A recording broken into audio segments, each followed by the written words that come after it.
With David Lawson with Bargaining, Wondering, Comparing.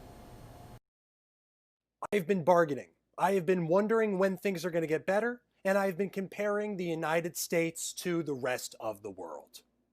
First, the bargaining. I have been saying things like, what if we have a 6-month period where in that 6-month period, the amount of new infections and deaths are the same as just the last 7 days, but spread out over those 6 months. Then we're going to have some normalcy back into our lives, right? And it's going to be this better normalcy that we are all working towards, right? Because we might never get a vaccine. The best case scenario might be having that 6-month period that I just talked about, or at least that's what I hear from actual scientists, not just people who got a C in every science class they ever took, like I did. I've been hearing stuff like, well, the common cold, that is a coronavirus. We never had a vaccine for that. And we had this whole life before March 2020 that we all went out and lived.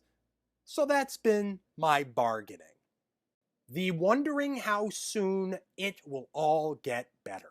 I've been hosting this show at QED, a comedy club and theater here in Astoria, Queens. We do it every Saturday at 2 p.m. Show up, throw your name in the bucket, tell your true 5-minute story, plug, absolutely shameless plug.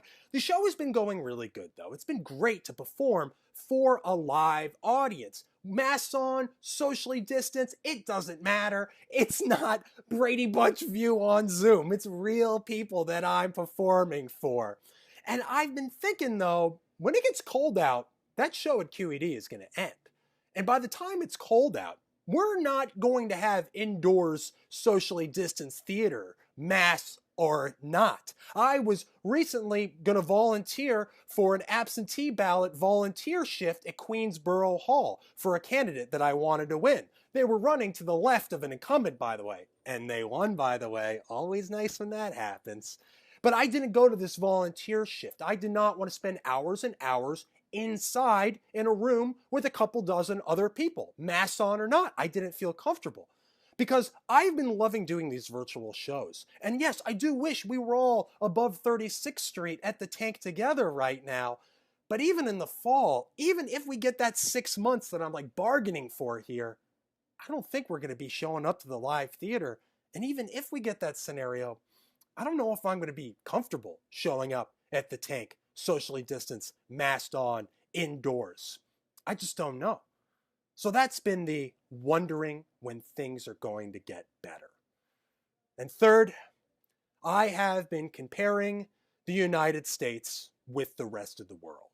Up until a few years ago, I was not a very well-traveled person. I had spent about 95% of my life in the space in between the southern part of the Capital Beltway, right outside Washington, D.C., and the BQE running through the outer boroughs here of New York City. I've been trying to improve this, though. In 2018, I went to Ireland. Last year, I went to Italy. A few months from now, I was going to go to Japan. Alas, not happening anymore.